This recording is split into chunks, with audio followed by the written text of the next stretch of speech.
লিল্লাহি তাকবীর, নারে তাকবীর, নারে রিসালাত। কত বছর শিখাইছিলাম না? বলেন আল্লাহু আকবার। আজকে বললাম এই কান্দি, রাত্র তখন 11টা বাজে, সব মানুষগুলি হোটেলে চলে গেছে, আমি যাই নাই, চোখের পানিগুলি ফেলাইয়া কান্দি। আল্লাহর নবীকে বললাম, ইয়া রাসূলুল্লাহ, ইয়া হাবিবাল্লাহ,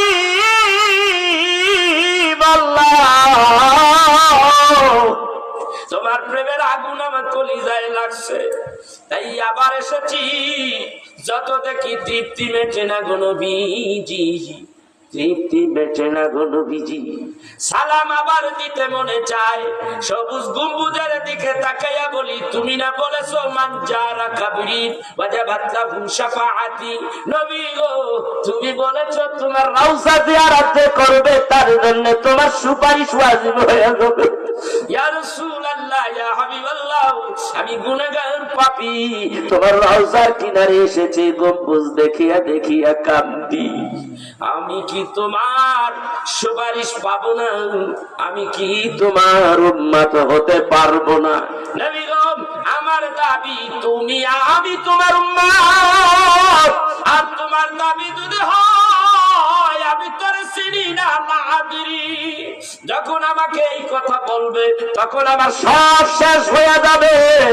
ইয়া রাসূলুল্লাহ, ইয়া হাবিবাল্লাহ, তুমি একটাবারে বলো, তুমি তো হায়াতুন নবী, তুমি জিন্দা নবী, একটাবার বলো, আমার কানে শুনাইয়া দাও, আমি তোমার উম্মত। আজকে আমি কাঁদবো আর কাঁদবো, এই আওয়াজ না নিয়ে আমি হোটেলে যাবো না। বসে বসে কান্না শুরু করে দিলাম। কতক্ষণ পরে দুইজন পুলিশ আইসা ডাক দেয়, হাজী বাগ জলদি যা। উঠাইয়া দিয়েছে, আবার একটা জায়গায় যাইয়া আবার খাপটি মাইয়া বসলাম, আবার কান্না শুরু করলাম। কাঁদতে কাঁদতে চক্ষু বন্ধ করিয়া কাঁদি। আর কান্নাটা যখন ভালো মতো শুরু হয়, আবার দুইজন আইসা পড়ছে, ডাক দেখায়, হাজী এইখানে বসা যাবে না, জলদি করে উঠু। উঠলাম, এইবার দাঁড়াইয়া কাঁদতেছি আর চিন্তা করতেছি। আমার আব্বা হুজুর কেবলা রাহমাতুল্লাহ আলাইহি আমার রাসূলের রওজা মুবারকের গম্বুজ দেখে কেঁদেছে। আমাকে বলেছে আমার আব্বা কেঁদেছে, কোন জায়গায় কাঁদছে আমি ওই জায়গায় যাব। অনেক খোঁজাখুঁজির পর আমি ওই জায়গাটা খুঁজিয়া পার করলাম। এইবার ওখানে একটা দেয়াল আছে, দেয়ালের সঙ্গে হেলান দিয়া আমার নবীর দুরুদের সংখ্যাটা বাড়াইয়া দিলেন, দুরূদ শরীফ পড়তে লাগলাম। চোখ দুইটা বন্ধ করিয়া শুধু কাঁদি আর কাঁদি, আর নবীজির দুরূদ শরীফ পড়তেছিলাম। নবীজিকে ডাকতে বলে, ইয়া রাসূলুল্লাহ, ইয়া হাবিবাল্লাহ, তোমার এই রওজার কাছ থেকে আরেকবার আসছিলাম, এখান থেকে ওয়াদা করেছি গো নবীজি, আমি তোমারই দেখতে পাই নাই। আজকের থেকে আমি নিজেই সওয়াব নিয়ে গেলাম, আজকের থেকে আমি ওজিফা নিয়ে গেলাম। আমি আবার আসার আগ পর্যন্ত কমপক্ষে 500 বার তোমার প্রতি দুরূদ পড়বো, একদিনও ছাড়বো না গো নবীজি। আবার আসবো, কিন্তু দেখা দিতে হবে। সূরা ইখলাস 200 বার পড়বো, কোনদিন কামাই দেব না, ভাত দেব না, ওয়াদা করে গেলাম। আরো কিছু ওজিফা কালামগুলি তোমাকে সাক্ষী করে আমি এখান থেকে নিয়ে গেলাম, আর ছাড়বো না যতদিন আমি মদিনায় না আসবো। কিন্তু আমার সঙ্গে দেখা দিতে হবে। আল্লাহর কি মেহেরবানি, মদিনা আবার নসিব হয়ে গেল। 2 বছর পুরা হইয়া গেল। নবীর রওজার কিনারে কান্দি আর কান্দি, একটি বাস্তব কইয়া যাই আমি। মক্কায় গেলে, মদিনায় গেলে যেই দাবি করে আশেকে রাসূলের সেই দাবি কবুল হয়ে যায়। আমি মক্কা নগরে কাবা বাইতুল্লাহর কিসার কিনারে, ওয়াল্লাহি আল্লাহর কসম কইরা বলি, আমি কাবা বাইতুল্লাহর কিনার দিয়া হাঁটি, হযরত আসওয়াদ ধরতে পারি না। মানুষ তো একটু ছোট শর্ট মানুষ, আমার চাইতে আরো আরো বলবান মানুষগুলি যখন এহরামের কাপড় পরিয়া পরিয়া যখন ওই হজে আসওয়াদের কিনারে যায়, এমন ঘাম হয়ে যায়, চোখগুলি বড় বড় হয়ে যায়, এমন কষ্ট করে রে বাবা, এমন কষ্ট করে। আমি দেখি ওইগুলি দেখলাম আর ভয় করে। এই মানুষগুলির সঙ্গে ধাক্কা ধাক্কি করিয়াও যদি আমি হজে আসওয়াদ চুমা দিতে যাই, তাহলে একটা কেলেঙ্কারি হইয়া যাইতে পারে, জীবনটাও আমার শেষ হইয়া যাইতে পারে। ভাইরা আমার, বন্ধুরা আমার, আজকে দিন আর রাত, এই শেষের দিন আর রাত ছিলাম আমি। যেই দিন 9 দিন শেষ, আজকে 10 দিন। সকালবেলা 10টার দিকে আমি ইহরাম করিয়া যখন আমি কাবা বাইতুল্লাহকে যখন তোয়াফ করতেছিলাম আর খেয়াল করতেছিলাম, আমি এইবার একটু ধরার চেষ্টা করব। প্রত্যেকবারই চিন্তা করে একটু একটু করে কাছে কাছে যাই, চোখের পানি পড়ে আমার বের হয়ে যাচ্ছে। আল্লাহর কাছে চিৎকার দিয়া বলতে লাগলাম, আল্লাহ আমার সব আশাই তো পুরা হয়েছে। তাইফে গেলাম, উহুদে গিয়েছি, আমি খন্দকের ময়দানে গিয়েছি, আমি জাবালে নূরে গিয়েছি। জাবালে নূরে উঠা বড় কষ্ট, তারপরও পারছি। জাবালে নূরের চাইতে আরো বেশি 3 গুণ উঁচা জাবালে সুর। এই বয়স্ক মানুষ, এই অসুস্থ মানুষ, তারপরও আমি 2.5 ঘন্টা পর্যন্ত জাবালে সুরে উঠতে পেরেছি। আল্লাহ রে, এমন বহু জায়গায় আমি দেখেছি। আল্লাহ গো, আজকে কাবা ঘরের কিনারে তোমার কাছে কান্দি রে আল্লাহ। এই পৃথিবীতে আর কোন জায়গা নাই, এর চাইতে শ্রেষ্ঠ কোন জায়গা নাই যেইখানে দরখাস্ত করলে দরখাস্ত মঞ্জুর হবে না, এমন কোন কথা নাই রে আল্লাহ। দুনিয়ার যেখানে যাই সেইখানে গেলে দরখাস্ত করলে মঞ্জুর হতেও পারে, নাও হইতে পারে। কাবা শরীফে অলরেডি 6 চক্কর 5 চক্কর আমি দিয়া ফেলেছি।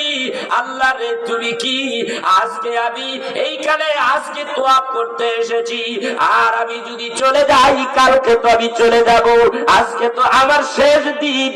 আল্লাহ রে, ওই হতে আসওয়াদ দরিয়া দরিয়া মানুষ চুমা দেয়, মাত্র 4 হাত 5 হাত দূরের থেকে আমি দেখতে পাই, সবাই চুমা দেয়। আল্লাহ রে, আমি কিছু বা দিতে পারবো না। 6 নম্বর চক্করের মধ্যে দাঁড়াইয়া গেলাম, চেষ্টা করে দেখি, চেষ্টা করে দেখি কি হয়।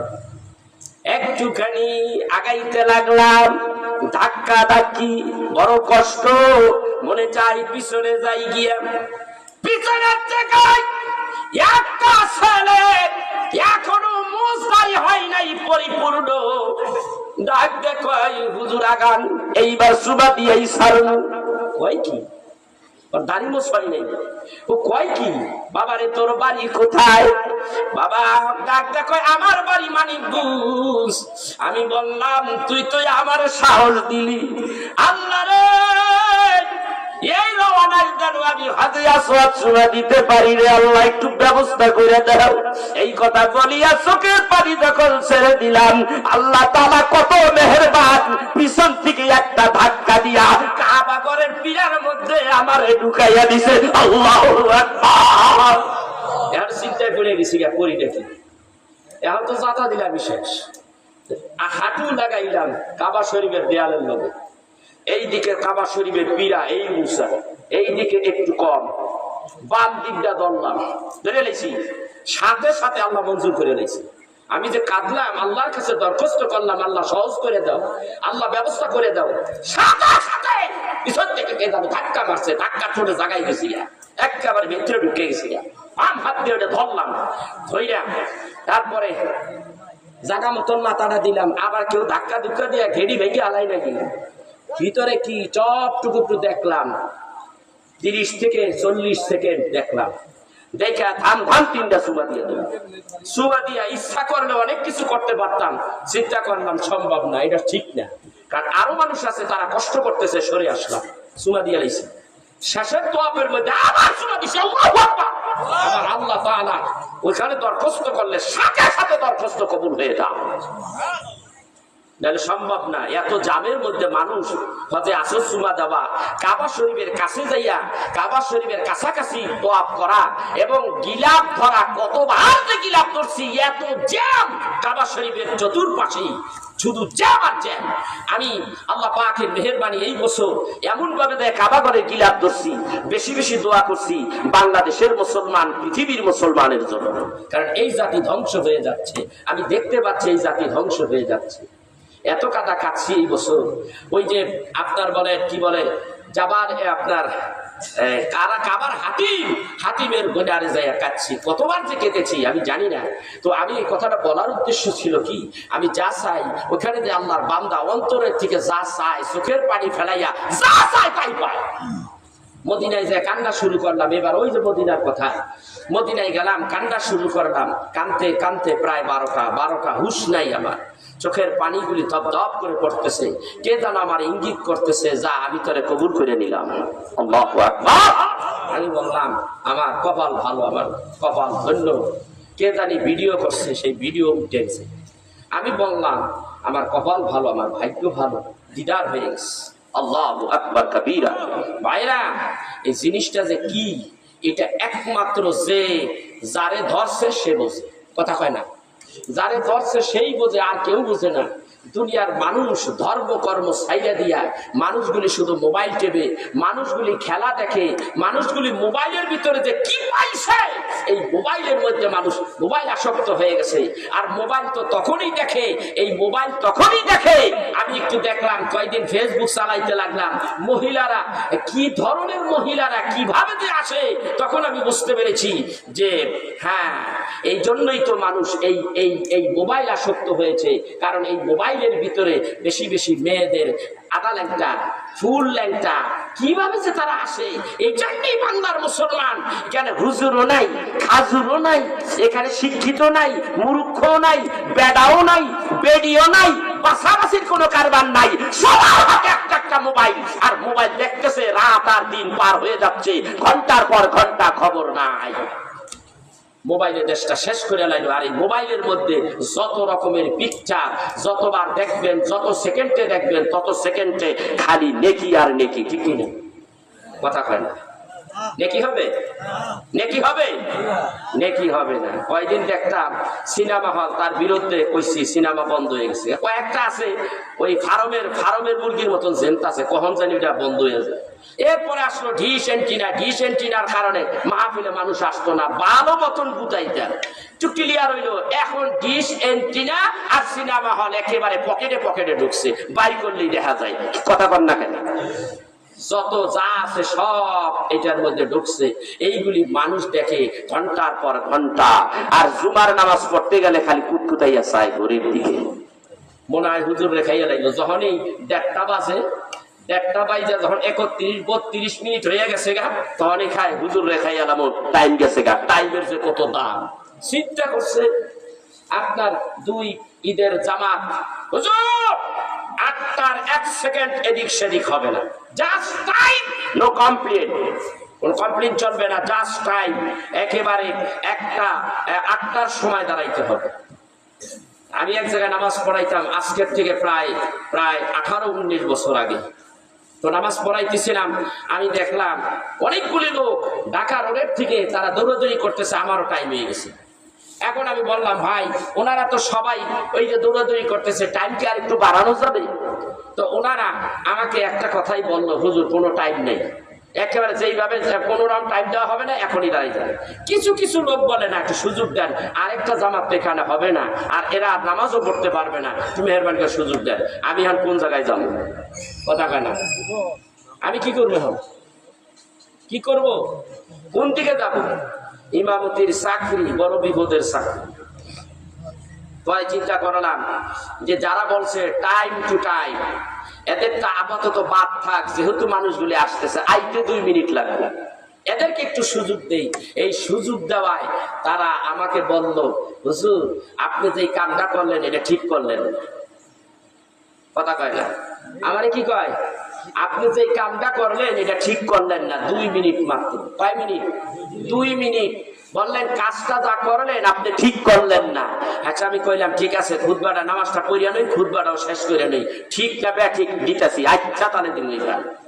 শেষ পর্যন্ত নামাজ কমপ্লিট। এবার খুতবার আগে খুতবা দেওয়াও শেষ। আমি বললাম আমার কিছু কথা আছে, আমি আপনাদের ইমাম সাহেব কিনা? বলে হ্যাঁ। আমি ইমাম সাহেব তো না, আমি আপনাদের, আমি মনে হয় আপনারা আমার টাকা দিয়ে কিনে আনছেন কামলা, কামলারে যেমনি করবেন হেমনি শুনবে, ঠিক না?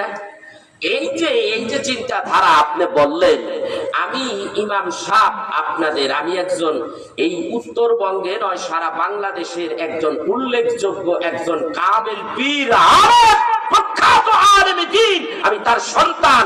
সে বলেছে আমি হজে গেলাম, তুমি নামাজটা পড়াও। এই সুবাদে সে অসুস্থ হয়, বুড়ো মানুষ, আমাকে বলছে তুমি পড়াইতে থাকো। এই সুবাদে আমি পড়াইতেছিলাম, আর আপনারা আমারে কামলা বানাইছেন। আসসালামু আলাইকুম ওয়া রাহমাতুল্লাহ, আর জীবন আমারে পাইবেন না। এই যে তালাক দিলাম, হেন্তনি তালাক, আজ পর্যন্ত আর কত অফার আসে, হুজুর একটুখানি নামাজ পড়েন। আমি কইলে যার নাই কোনো গতি সে করে ইমামতি। হুজুর কি কইলেন? সব ইমাম। আমি ইমাম সবটির কথা কইনি, আমার কথা কইছি, আমার গতি আছে। আমি ওই ইমামতির চাকরি আর করবো না, কারণ এই হলো অবস্থা। এরপরে মাঠের মধ্যে অনেক হাউকাউ শুরু হয়ে গেল। এখন সভাপতি বললেন আপনারা হাউকাউ করেন না, রাখেন হুজুর, একটু সময় এলে 1 বছর আছে এখনো, এর মধ্যে হুজুর আমরা ক্যাপচার করে আনলাম। আমি না, থুথু একবার ফালাইলে আমি মৌলানা এম এ লতিফ নুরি কোনোদিন ওই থুথু জিব্বাদা চাটি না। বাবার কাছে বিচার গেল এই ঘটনা। পরে আমারে বলল যে কি হয়েছে বাবা? আমি এই ঘটনা, এই জন্য আমি ঘোষণা দিছি যে এই থুতু আমি ফালাই, ওই থুতু আমি আর চাটিব না। আব্বা বলেছে একেবারে ঠিক কাজ করেছে। এই হলো ইমাম। ইমামের উপরে নদ দিবি, ইমামের উপরে কবি ডাইনে না বামে, ইমাম সাহেব এমনে না হেমনে, তোর সব শেষ, তোর নামাজ শেষ, তোর নামাজ আর হইব না। কথা কয় না কে? ইমামের মতোই মানতে হবে। হেলো ইমাম, এই ইমাম কিয়ামতের দিন আল্লাহ রাব্বুল আলামিন তাকে এত বড় একটা পাওয়ার দিবে, এত বড় একটা পাওয়ার দিবে, সে ইচ্ছা করলে সে জান্নাতি, তার সুপারিশে তার মুসল্লিদেরকে নিয়ে জান্নাতবাসী হয়ে যাবে। আল্লাহু আকবার বলবেন না? আল্লাহু আকবার বলবেন না? আল্লাহর ওলিরা নেবে। আরে নবী রাসূলরা তারা তো নিবেই। যেই ইমামের সাথে তুমি এই কাজ করো না, বর্তমান যুগের অবস্থা খুব খারাপ। মানুষদেরকে ডাকলে ওয়াজ মাহফিলে মানুষ হয় না। কি ঘটনাটা কি? আর এখানে যদি শরিয়াত আর মারেফত দিয়া দুইটা গান গায়কওয়ালা, দুইটা সুরলাওয়ালারে যদি খারাপ দেখালে এরকম করে, হ্যাঁ শরিয়াত খায় কয় মারেফত। আচ্ছা লোকের অভাব হবে এখানে? কথা কয় না। আমি কি বাবা মিথ্যা কথা বলছি? আমি তো মিথ্যা কথা বলি নাই, যাচাই করে কথা। আমি মিথ্যা কথা বলি নাই। মাথার চুল এই বড়, বাবা চুল রাখছোস কে? তো চুল রাখছি নবীর সুন্নাত। ও চুল রাখা নবীর সুন্নাত। আচ্ছা ধরে নিলাম এইটা সুন্নাত তখনই বলবৎ থাকবে যখন তোমার মুখে দাড়ি থাকবে। দাড়ি নাই তোমার ওই সুন্নতের 2 পয়সার দাম নাই, ঠিক কিনা ধরে কন? দাড়িও থাকতে হবে, দাড়ি হলো ওয়াজিব সুন্নাত। আর এই মাথার চুল হইলো যেটা রাখছাও এইটা নবীর সুন্নাত। দাড়ি নাই তোমার সুন্নাতের কোনো দাম নাই, ঠিক কিনা ধরে কন? আপনি মনে হয় ফরজ পড়েন না, সুন্নাত নিয়ে ফাল মারতেছেন নাকি কন? এই খালি এরকম করে আর মানুষ ওইগুলি দেখানোর লিগা মানুষ আর মানুষ, এরা কি সুন্দর গান গায়, কি সুন্দর দলিল দেয় আপনাদের সামনে, যেখানে তাদের সামনে হাজার হাজার মানুষ, তারা কয় দেখছেননি ওই মঞ্চের মধ্যে ওইটাই নাচে আর ওইটাই নাচে। ওরা আবার কয় না হুজুর, এই বয়াতি সাহেব নাচের দলিল কই পাইলেন? মক্কেলের ঘরের মক্কেল ফাড়া দামরা মুখ নাক নিলে খালি গন্ধ হয়, একসার দুর্গন্ধ। এটি কয় কি হুজুর আপনি পান নাই দলিল পান নাই? কুলাউ জুবি রব্বিন নাসে, মালিকিন নাসে, ইলাহিন নাসে, এত নাচানাচি কে? কথা কন কি মোবাইলে দেখেন নাই? কথা কয় না যুবকের, কয় নাই এত নাচানাচি কে? আল্লাহ তাহলে বুঝা গেল আল্লাহ নাচানাচি পছন্দ করে, তাই তো আমরা নাচি। বিষয়টা কি এরকম? কথা কয় না, বিষয়টা কি এরকম? এই কথা যারা বললো আর যারা শুনলো, প্রতিবাদ করলো না, যারা মাইনা নিল, দুইটাই কাফের। আমি বলে দিলাম চ্যালেঞ্জ, যদি কোনো মায়ের দুধ থাকো আমার সামনে আসলে কাফের ফতুয়া দিয়ে দিলাম, তাহলে আল্লাহর কোরআনের অপব্যাখ্যা করা, তুমি কাফের হয়ে গেছো। সজ্ঞানে ইচ্ছায় তুমি এই কথা বলেছো। আবার বলতেছো আল্লাহ এক মুখে কয় কথা কয়, আল্লাহর কোনো আগা মাথা পাই না, মুখের কোনো আগা মাথাই পাই না। আল্লাহর হোগা কোনটা, আল্লাহর মুখ কোনটা? নাউজুবিল্লাহ। আল্লাহ তুমি মাফ করে দাও। কত বড় জাহেল। আর এই বাংলার মুসলমান তা বসে বসে শোনে। আমরা ওয়াজ করি, আমাদের লাভটা কি কন্ত দেখি? কথা কয় না। আপনি ইসলামটারে কি ভাবছেন? ইসলামটাকে আপনি ভাবছেনটা কি? দিনকে আপনি ভাবছেন কি? কত মেহনতের এই কারণে আজকে দিন এই পর্যায়ে এসেছে। বাংলাদেশটাই বলি, বাংলাদেশের মধ্যে লক্ষ লক্ষ আলেম ওলামা ওয়াজ করে কি করে না? রাত থেকে থেকে ওয়াজ করে। এই যে মেহনত করে, কোরআন হাদিসের কথাগুলি বলে, কোরআন সুন্নাহ ভিত্তিক যে আলোচনাগুলি করে এত কষ্ট করিয়া, তার রেজাল্ট কি হবে? তার রেজাল্ট হবে মানুষ শুনতেছে। আমরা লেখাপড়া করেছি, আমরা 14 বছর 15 বছর 16 17 20 বছর 22 বছর 25 বছর লেখাপড়া করছি। করতে কত কষ্ট হয়েছে এই কথাগুলি, এই ইতিহাসগুলি, এই হাদিসগুলি, এই কোরআনগুলি কণ্ঠস্থ করতে, ব্রেনের মধ্যে ঢুকাইতে আমাদের যে কত কষ্ট হয়েছে। আর আমরা ওয়াজ করে আপনারা শোনেন।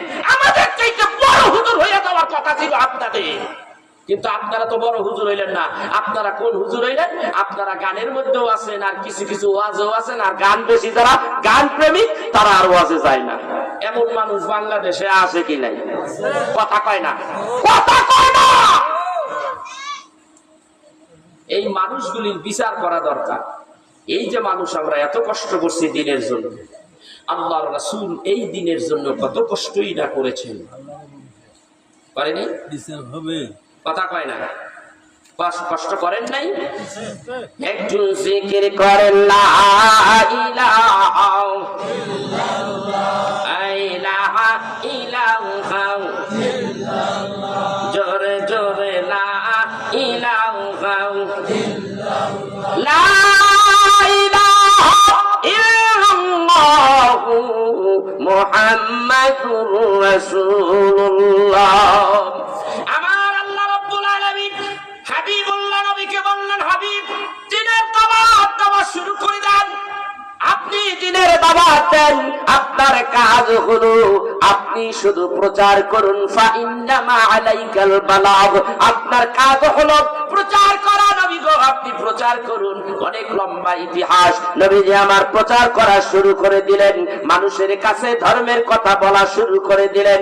কাবা বাইতুল্লাহর চতুর্দিকে, কাবা বাইতুল্লাহর বাহিরে, এই মক্কা নগরে যুগে যুগে মানুষেরা আসছে, এখনো আসে ব্যবসা বাণিজ্য করার জন্য।